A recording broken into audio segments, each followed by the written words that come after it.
السلام علیکم ورحمۃ اللہ وبرکاتہ۔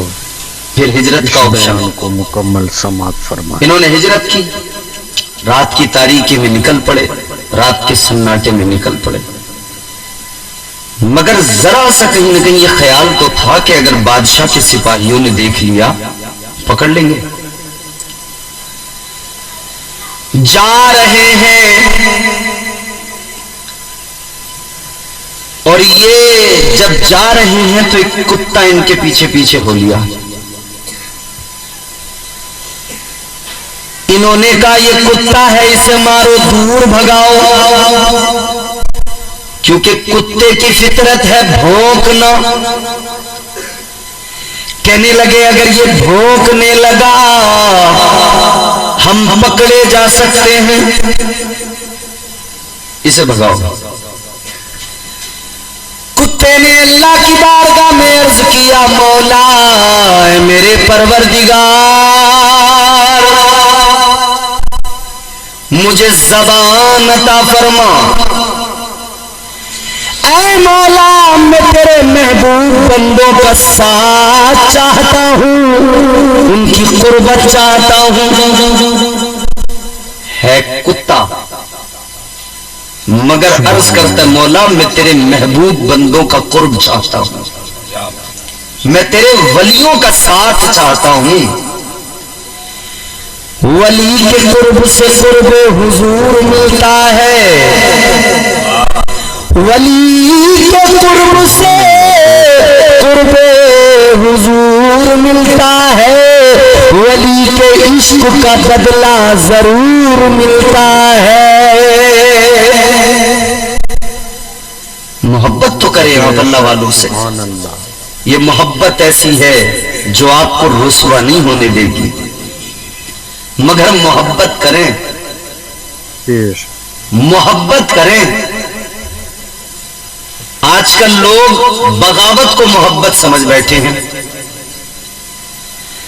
محبت الگ ہوتی ہے، بغاوت الگ ہوتی ہے۔ کچھ لوگ کر تو بغاوت رہے ہیں مگر سمجھ محبت رہے ہیں، اور انہیں ہم اہل سنت والجماعت اگر سمجھاتے ہیں تو وہ چڑ جاتے ہیں ہم سے، وہ پھر میاں بہت آگے تک نکل جاتے ہیں۔ ہم یہی تو بتاتے ہیں کہ بغاوت نہ کرو، محبت کرو۔ تم نے چلم پینے کو محبت سمجھ لیا، یہ محبت نہیں بغاوت ہے۔ بولو صحیح بات، کیا یہ محبت ہو سکتی ہے؟ بالکل صحیح بات ہے۔ تم نے اسے محبت سمجھ لیا، دھونے لگا کے بیٹھ گئے درگاہوں کے اوپر، تم نے درگاہوں پہ ناچ گانے کے اہتمام کر دیے، ہے تو بغاوت مگر تم کہہ رہے ہو محبت۔ ہم سنی مسلمان بس اتنا کہتے ہیں، علماء اہل سنت بس اتنا کہتے ہیں بغاوت نہ کرو محبت کرو۔ تو آپ کہیں گے محبت کیا؟ تو محبت اگر سمجھنا ہے تو کسی بھی ولی کی زندگی کو دیکھ لو، پتہ لگ جائے گا انہوں نے کیا کیا، جو انہوں نے کیا وہ آپ کرو، اسی کا نام محبت ہے۔ تو پتہ لگے گا انہوں نے اللہ پر یقین مضبوط رکھا، آپ بھی رکھو، محبت کا حق ادا ہوگا۔ انہوں نے نمازیں پڑھی، آپ بھی نمازیں پڑھو، محبت کا حق ادا ہوگا۔ انہوں نے نوافل پڑھے کثرت کے ساتھ، آپ بھی پڑھو، محبت کا حق ادا ہوگا۔ اللہ والوں کی بارگاہوں سے جب کسی کو فیض ملنے لگتا ہے سمجھ لو اس کی نشانی سب سے بڑی، اس کی سب سے بڑی علامت یہ ہوتی ہے اگر وہ بندہ بے نمازی تھا اور کسی بزرگ کے فیض کو پا کر نمازی بن گیا تو سمجھ لو کہ اسے اس ولی کی محبت بھی مل گئی اور اس بارگاہ کا فیض بھی مل گیا۔ زندہ باد زندہ باد سبحان اللہ۔ بالکل، ورنہ کتنے لوگ ہیں ہم نے دیکھے نہیں، سبحان اللہ، وہ ڈھولک کی آواز پر جھوم تو لیتے ہیں مگر کبھی سجدے میں سر رکھ کر اللہ کی تسبیح نہیں کرتے. فرمایا ہمارے بزرگوں نے صوفیہ نے فرمایا کہ شریعت جڑ ہے، طریقت اس کا پھل ہے. بے شک. اگر جڑ کو کاٹ دو گے تو درخت ہی گر جائے گا، پھل کہاں سے ملے گا؟ پھل چاہیے تو پہلے شریعت کو اپناؤ، جڑ کو مضبوط کرو. تو یہ بات یاد رکھیں کہ اللہ پر یقین مضبوط ہو بندے کا، سب سے بڑی بات ہے. ان کا اللہ پر یقین مضبوط تھا، وہ چل پڑے، مگر کتا پیچھے سے ہو لیا ساتھ ساتھ. کتے نے رو کے کہا مولا مجھے قوت گویائی عطا کر، مجھے بولنے کی صلاحیت دے. اللہ تعالی نے اس کتے کو بولنے کی صلاحیت دی، قوت گویائی عطا فرمائی. وہ کتا بولا، اور کیا بولا؟ کتا کہنے لگا اے نوجوانوں، اے اللہ والو، جات رہے ہو مجھے بھی لیتے چلو. بھونکوں گا نہیں، شور نہیں کروں گا، بس تمہارا ساتھ چاہیے، تمہارا قرب چاہیے. جب کتا اپنی زبان سے بولا تو پھر انہوں نے کہا چلو ساتھ لے چلو. سمجھ گئے؟ اس کتے کا بھی ذکر قرآن نے کیا. اب ایک جملہ غور سے سن کر اپنے دل و دماغ میں بسا لو. اگر کوئی کتا بھی اللہ والوں کے ساتھ ہو جائے اس کتے کو بھی عزتیں مل جاتی ہیں. تم تو مسلمان ہو، اچھے بھلے انسان ہو، بزرگوں سے محبت کرو، خدا کی قسم ساری کائنات میں عزتیں ملیں گی. سبحان اللہ، سبحان اللہ، زندہ باد. کتے کو اتنی عزتیں مل جائیں کہ قرآن میں اس کا ذکر ہو جائے. کیا بات! اللہ تعالیٰ نے قرآن مجید میں اس کتے کا ذکر کیا، فرمایا وَكَلْبُهُمْ بَاسِطٌ ذِرَاعَيْهِ بِالْوَصِيدِ. کتا کس انداز سے بیٹھا ہے قرآن نے یہ بھی بتا دیا کہ وہ اپنے پنجے آگے کیے ہوئے غار کے دہانے پہ بیٹھا ہے. عزیزان گرامی وقار ذرا غور فرمائیے، کتا بھی ان کے ساتھ ساتھ چل دیا، رات بھر چلتے رہے. اب غار کے اندر پناہ لے لی، غار کے اندر پہنچ گئے. کس لیے کہ پکڑے نہ جائیں، کس لیے بادشاہ کے سپاہی نہ پکڑ لیں. غار کے اندر چلے گئے. غار کے اندر جا کر اب سوچا ذرا سا آرام کر لیں.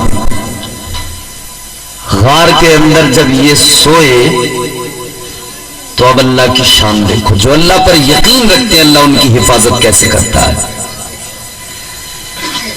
غار کے اندر یہ سوئے. آدمی کتنا سوتا ہے؟ 5 گھنٹے، 6 گھنٹے، 8 گھنٹے. آج کل ویسے ہمارے نوجوان دن میں 12 بجے تک بھی سوتے ہیں، مگر پھر بھی وہ رات میں تو جاگتے ہیں. ایوریج تو ان کا بھی وہی نکلے گا، 5-6 گھنٹے کا ہی. کتنا آدمی سوتا ہے؟ میں کہتا ہوں بھائی 10 گھنٹے کوئی سو لے گا. 300 سال تک وہ غار کے اندر سوتے رہے. زور سے بولو کتنے سال تک؟ میں نہیں کہتا، قرآن کہتا ہے 300 سال تک غار کے اندر سوتے رہے. ساری دنیا کو اللہ کی پاور، اس کی طاقت کا پتہ لگ گیا. وہ رب اگر چاہے تو 300 سال تک سلا کر 300 سال بعد میں اٹھا سکتا ہے. اور یہ ایک زندہ مثال ہے. جب میرا پروردگار 300 سال کے بعد نیند سے اٹھا سکتا ہے تو بروز قیامت اللہ تعالی تمام مردوں کو دوبارہ بھی اٹھا سکتا ہے. زندہ باد. وہ اللہ قادر ہے. قدرت رکھتا ہے، سبحان اللہ سبحان طاقت والا ہے پروردگار. بے شک بے شک. اللہ تعالیٰ کے حکم سے، اللہ کی مرضی سے، مشیت کی مرضی سے 300 سال تک سوتے رہے. 300 سال کے بعد میں اٹھے. اے بیٹا، اللہ بڑا تیز ہے بھائی، بالکل تڑتڑیا ہے، سمجھ رہے ہو؟ جیسے وہ رہتی نہیں ہے چھوٹی والی محرم میں جو بجتی ہے، تڑ تڑ تڑ تڑ تڑ تڑ تڑ تڑ، تڑتڑیا ہے، چھوٹی سی ہے. غور کرے 300 سال تک سوتے رہے. 300 سال کے بعد میں پھر جب اللہ نے چاہا تو بیدار ہوئے. جب بیدار ہوئے تو بھوک لگی، آپس میں ایک دوسرے سے باتیں کرنے لگے. ایک نے دوسرے سے پوچھا کہ بھئی سوئے کب تک، ہم کتنا سوئے؟ تو عام طور پہ آدمی جتنا سوتا ہے وہ اتنا ہی خیال آیا کہ بھئی اتنا سو لیے ہوں گے، اتنا سو لیے ہوں گے. ایک نے دوسرے سے کہا کتنا سوئے؟ تو وہ کہنے لگا شاید آدھا دن یا اس سے کچھ کم. آپس میں ڈسکس کر رہے تھے، اتنا سوئے اتنا سوئے. بھوک لگی، کب ایک کام کرو، بھوک لگ رہی ہے، سکے نکالو اور لے کر جاؤ، کھانا لے کے آؤ شہر سے، اور ذرا سنبھل کے جانا، بادشاہ نہ مل جائے. انہیں پتہ ہی نہیں ہم 300 سال سوئے ہیں. 300 سال میں زمانہ بدل گیا، بادشاہ بدل گیا، کیا کچھ بدل گیا، سب کچھ بدل گیا. جو سکے ان کے پاس تھے پرانے ہو گئے. کھانا لینے کے لیے ایک کو بھیجا، وہ بازار میں گیا، پرانا سکہ لے کر کھانا لیا. جب سکہ دیا، ہوٹل والے نے سکہ دیکھا، کہنے لگا یہ کیا لائے ہو، اس سے نہیں ملے گا. کہ بھیا سکہ ہے، پیسے ہیں. کہ یہ کون سے پیسے؟ کہ یہ ہمارے یہیں کے ملک کے اسی شہر کے پیسے. وہ حیران ہے، حیرت سے دیکھ رہا ہے، یہ کون سے پیسے لے کے آ گیا؟ جیسے مغلوں کے زمانے کے سکے آج لے کے چلے جاؤ مارکیٹ میں، کوئی کچھ دے گا؟ نہیں دے گا. عزیزان گرامی وقار، مگر بات دھیرے دھیرے جب کھلی تو پتہ لگا، جب جانچ کی گئی سکوں کی تو پتہ لگا 300 سال پرانے ہیں. پھر تاریخ معلوم کی گئی تو پتہ لگا 300 سال ہو گئے. اب ان کو بھی پتہ لگ گیا ہم 300 سال تک غار میں سوتے رہے. واپس آئے، پھر غار میں سو گئے. اللہ نے پھر سلا دیا، اور اب کی بار اللہ نے ایسا سلا دیا کہ اب بروز قیامت اٹھیں گے. تو لوگوں نے کیا کیا، وہاں پہ مسجد بنا دی، اس جگہ کو خاص کیا. لوگ حیران ہو گئے، بھئی اللہ کا کرم، اس کی شان. دو باتیں سمجھانا مقصود ہے قرآنی واقعہ سنا کر. ایک بات تو یہ کہ اللہ پر یقین مضبوط ہونا چاہیے، اللہ پر بھروسہ، اس کی ذات پر توکل. اے لوگوں، ادھر ادھر ہاتھ نہ پھیلاؤ، اللہ کی بارگاہ میں لو لگا کر مانگ لو، اس کے محبوب کا صدقہ مانگ لو.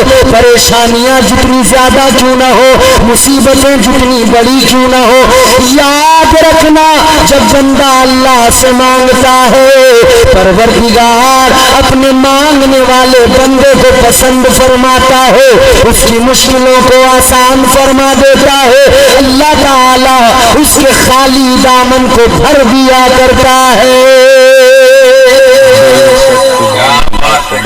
ایک بات تو یہ کہ اللہ پر توکل، اللہ پر یقین، اللہ کا خوف دل کے اندر فقط، اور کسی کا نہیں.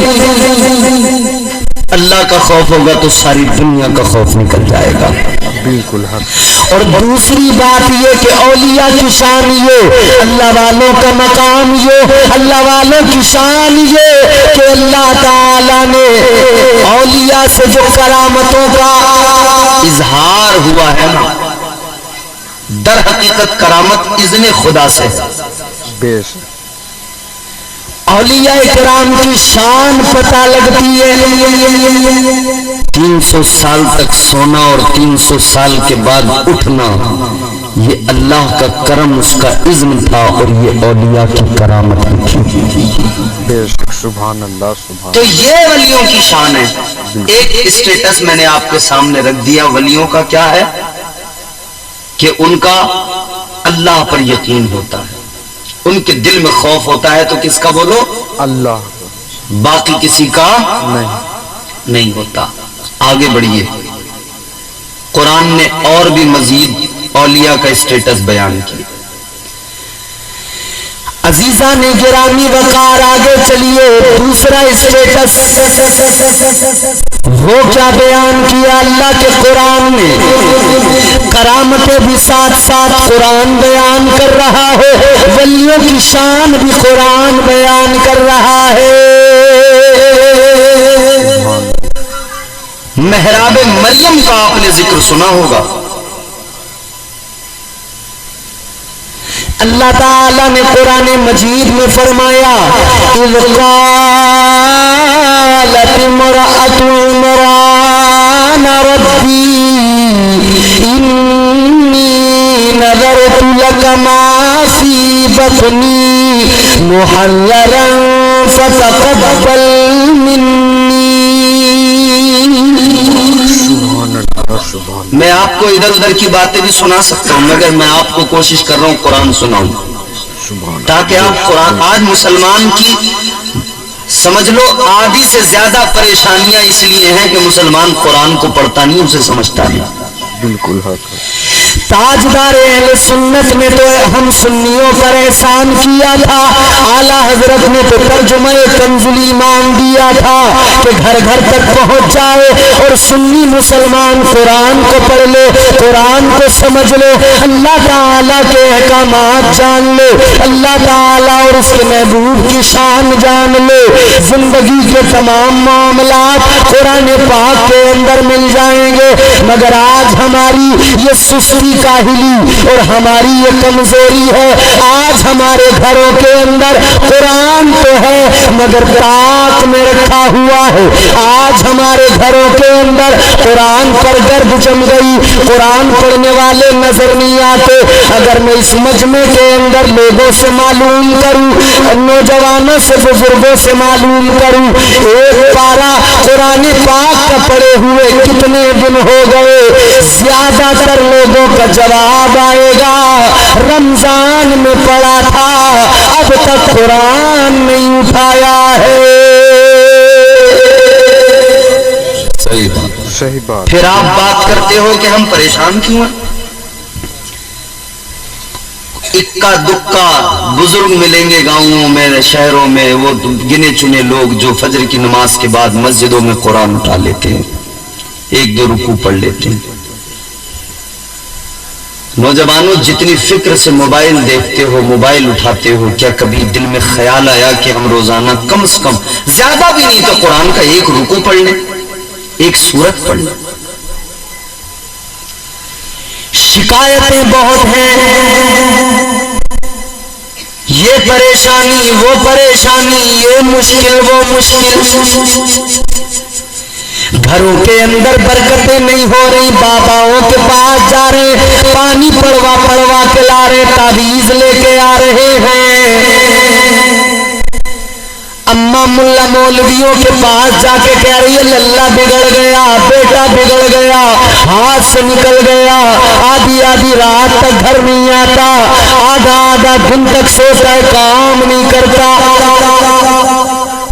اکثر ماں باپ کی شکایت، بیٹے کے بارے میں پوچھو تو وہی ایک جواب ہے، کام کا نہ کاج کا، دشمن اناج کا، پیر سمیٹ لو بیٹے، اللہ تمہیں خوش رکھے۔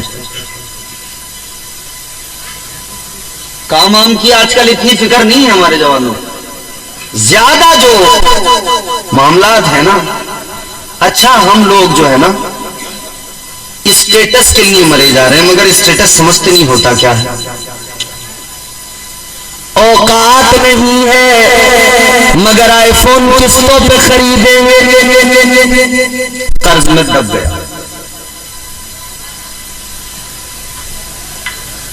اوقات نہیں ہے مگر بائک بلٹ چاہیے، ایسے نہیں ملے گی تو سسرال سے لے کے مانیں گے، خود نہیں لے سکتے تو کیا ہوا؟ اور جو مائیں مسجد کے مولویوں کے پاس جا رہی ہیں نا، للہ ہمارا ایسا ہو گیا ویسا ہو گیا، وہ جب بیٹے کا رشتہ کرنے جاتی ہیں تو وہ بلٹ سے نیچے راضی نہیں ہے، اور تھوڑا بہت بھی اگر کوئی اس میں ہے ہنر یا کوئی کام وام ٹھیک ٹھاک ہے تو 4 پہیا، پھر اس سے نیچے راضی نہیں ہو رہے ماں باپ۔